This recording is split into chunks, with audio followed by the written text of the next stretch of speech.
So, EU have finally approved Microsoft's $7.5 billion Bethesda acquisition.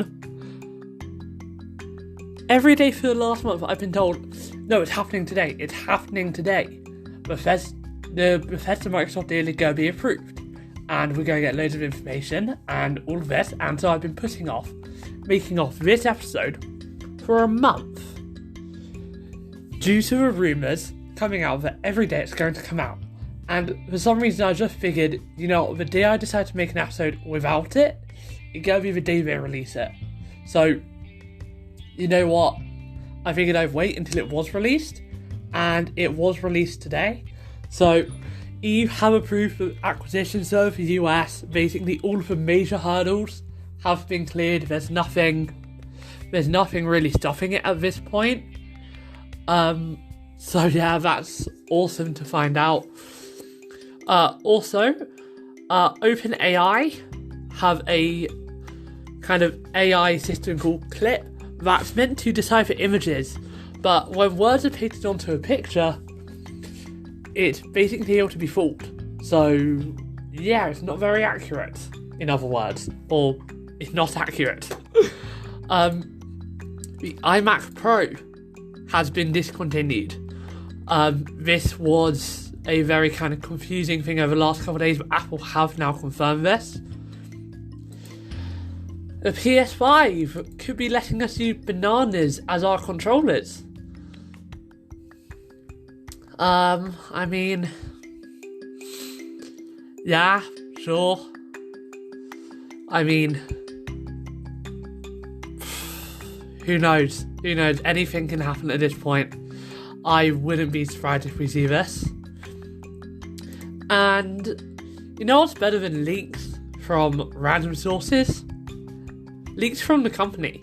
Except this isn't a leak, this is on purpose. OnePlus have literally just shared a video promoting the OnePlus 9 Pro and their Hasselblad partnership.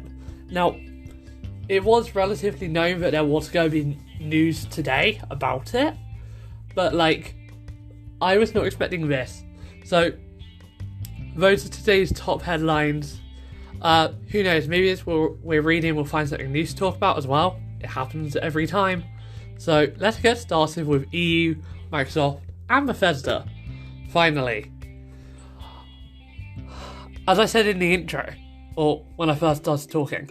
Oh yeah, by the way, for those of you who don't know or are new to the podcast this month, my name's Luke, this is Dynamic Digital World, and let's get started.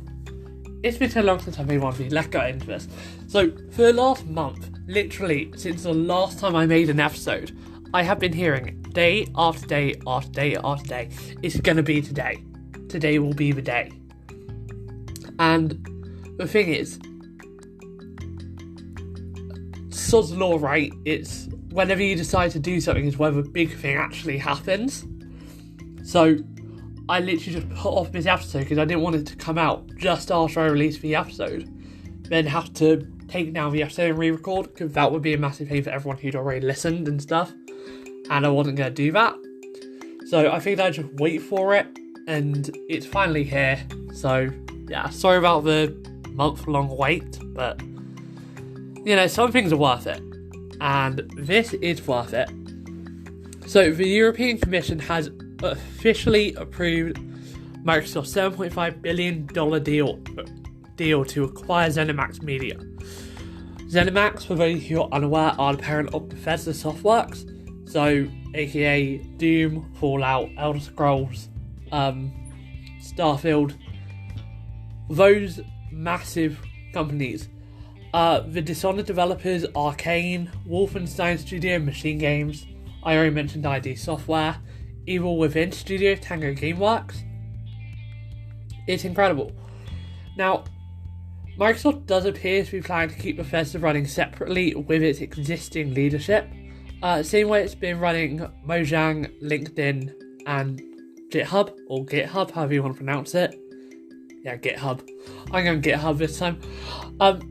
Yeah, they've all continued to run separately after Microsoft acquired them, and it's worked very well for them. So, yeah, now they have also just announced some of their plans with their with the PS5 exclusivity commitments for Deathloop and Ghostwire Tokyo being confirmed to continue, as well as the Elder Scrolls Online also kind of just promising to continue to support it in exactly the way it was. However, future Bethesda titles will be on a case-by-case basis, according to comments from Phil Spencer, but bear in mind, before they did not actually have legal kind of liability to do this, as it really was not viable for them to do it, as it was technically illegal for them to comment on anything. And also, if they had commented, it actually would have led to greater scrutiny. So it's definitely good that they didn't comment, because it could have gotten them in a lot of trouble actually. But we know it's going to be on a case-by-case basis. But the fact is, there's a lot of people, including myself, kind of thinking that having future Bethesda games on Xbox Game Pass day one, personally, is enough. I personally would not need, like, if I had a PlayStation and suddenly every single Bethesda game is going to be on Game Pass day one. Now, bear in mind, Game Pass already has every Xbox exclusive basically in it, and first party title, whether that's exclusive or not for that matter. Actually, it has a ton of other titles. You got EA Play in there if you're on Ultimate or PC. Either one, you get it. Well, PC not yet. That's coming sometime in 2021. Quick update on the delay on that. It's not been officially announced the reason for the delay, however I do have a bit of speculation.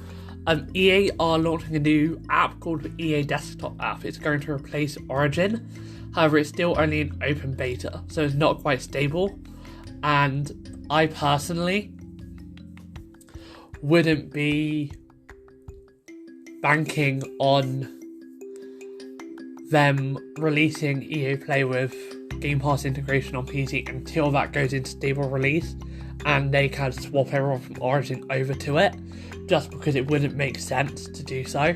So I think we can see that coming in the next couple months or so. I'm not sure though, but yeah, we should see it happening fairly soon. Now,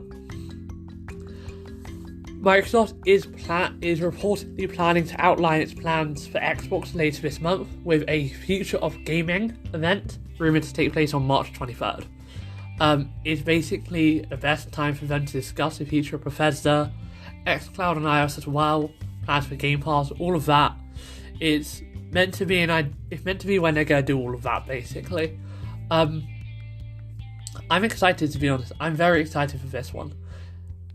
xCloud and Bethesda games and Game Pass is all very important stuff to Microsoft, obviously, and it's at the end of the day the future of their platform. I do believe Game Pass is becoming more important now than the Xbox itself, because whilst yes, the Xbox is incredible hardware, no one can ever deny that, but Xbox's user numbers come from way more than just the Xbox now. They come from Game Pass for PC and also xCloud users.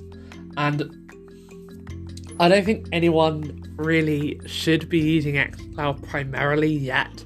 I think in a couple months it might be stable enough, but currently it's on 720p, so I don't expect anyone to be. But I think as time goes on, Microsoft will swap from a console-centric to a platform-centric, which is what we've already seen, and it's definitely interesting to see how that transition is handled. So that's basically everything for that. Small other update if you really care about it. If you ever want to do Edge Chromium browsing, or if you ever want to, go on the browser on your Xbox, good news if you're in the alpha ring on the Xbox Insider Preview, you now have the Edge Chromium browser. So, yeah, I mean, if you ever wanted to go browsing on your Xbox, go into Edge.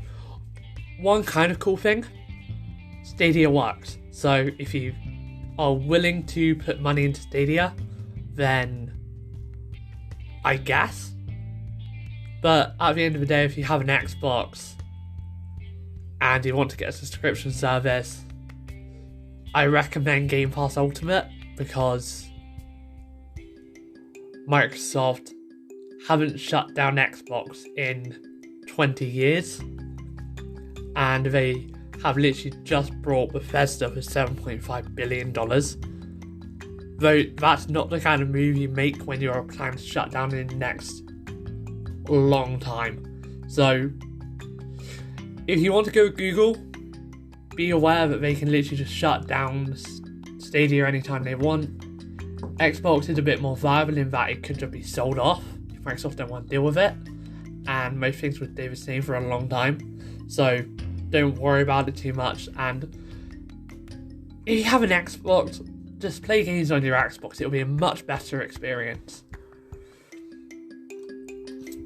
But yeah, anyway, let's go on to OpenAI quickly. Kind of cool. I took a look at this today. Basically, OpenAI have a system called Clip. It's basically meant to be shown a picture of an apple and it can recognise it's looking at fruit. It can tell you which one and sometimes differentiate between varieties. But if you write out the word iPod on a sticky label and post it over the apple, Clip decides with near certainty that it's looking at a mid-2000s piece of consumer electronics. In another test, pasting $signs over a picture of a dog caused it to be recognised as a piggy bank.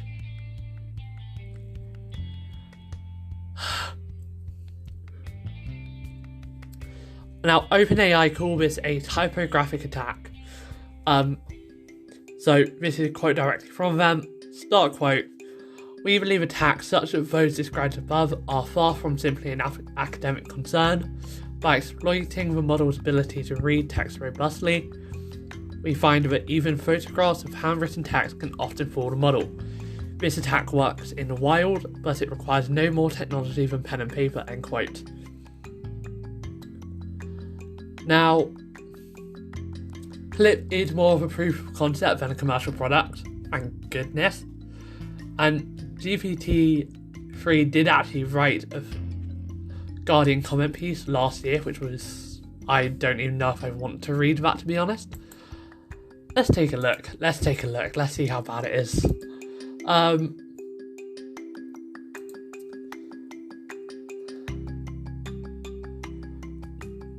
Okay, I might do a separate episode on this sometime. I don't know, I need to look into it. But that's kind of cool. Anyway, it's a discovery, but it shows it really easy to trick AI systems. So, yeah. I mean, at the end of the day, this can improve its artificial intelligence, but yeah,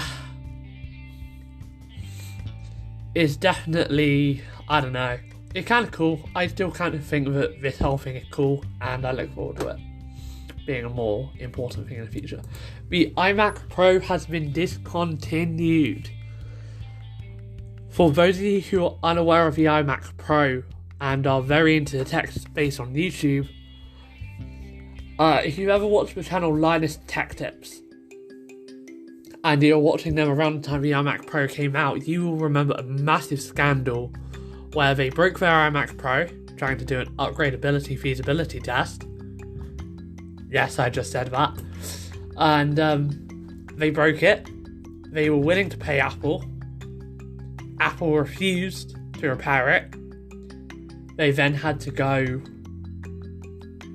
to back alley sources to get the parts. They then fixed it, and ta-da, it all worked. Yeah, anyway, so, but regardless, the iMac Pro has been significantly stripped down on the store in recent days as customers started to notice, and he also stated that the iMac Pro would only be offered while supplies last. And TechCrunch have received information confirming from Apple that the changes doing these indicate the product has been discontinued. Now, this was back in 2017 it was launched, and the pricey configurations of the standard 27-inch iMac do give it a run for its money, so fair enough, do what you will. Yeah, I mean, the fact is, the entire Mac product line is moving to Apple custom designed silicon, so you can't expect them to still support old Intel models and, well, no, not support, sorry, just sell. They are still supporting Intel models for a while, I'm not sure how long. That's actually kind of concerning to people like myself. Just due to the way I do things, I kind of hope that Intel's Macs get supported for a bit longer, or that some very clever developers figure out how to run macOS on other ways. But yeah, for now, just if you wanted to get an iMac Pro, maybe don't, or if you really want it, then buy it quickly. But yeah, I'd say definitely take a good look before thinking, oh, it has the word Pro, I'm going to get it because I need a professional thing, because it definitely isn't the Pro device anymore. Now,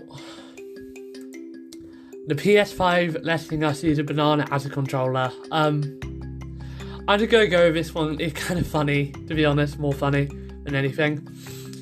So, Sony have said, according to, in a filing, Spotify Games Industry.biz, that it would be, quote, desirable if a user could use an inexpensive, simple, and non-electronic device as a video game peripheral, end quote. Enter the banana, 2 bananas, an orange, anything that doesn't have lights on it, you can basically move it into a controller.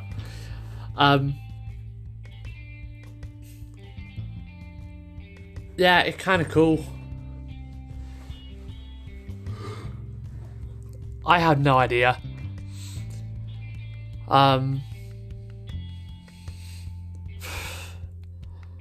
Yeah. We have no idea. Apparently potassium is a good electricity conductor. And okay, so a Twitch streamer, actually over 4 years ago now, a Twitch streamer played as the Intelligent Ape Winston. Sorry, I don't want to say this wrong, but Rudism, that's the best I can get. Rudism, I have no idea. Sorry if I got that dreadfully wrong. In Overwatch, they played as Winston with an array of bananas hooked up to his rig, and apparently potassium is a good electricity conductor, which made it viable. So that's kind of awesome. Now, people have, of course, these weird video game controllers, including Dance Dance Revolution pads. Yeah, that has happened, to be fair. So, you know, let's just see if Sony will do that. I mean, yeah, it's kind of cool. So, that's awesome. Now, OnePlus and the OnePlus 9 Pro. I'm going to do this quickly because this game's 20 minutes and the first one in a month. So, I figured I'd let you off easy and not give you half an hour. So, today, OnePlus confirmed that the OnePlus 9 series will feature the debut of a partnership with the company Hasselblad. OnePlus also confirmed the launch date for the phone family on March 23rd. However, the company has basically just showed off the OnePlus 9 Pro completely, or at least the back of it, and it has a nice camera bump. It only has two cameras. Is that 2 cameras or is that more than 2 cameras? I can't exactly tell.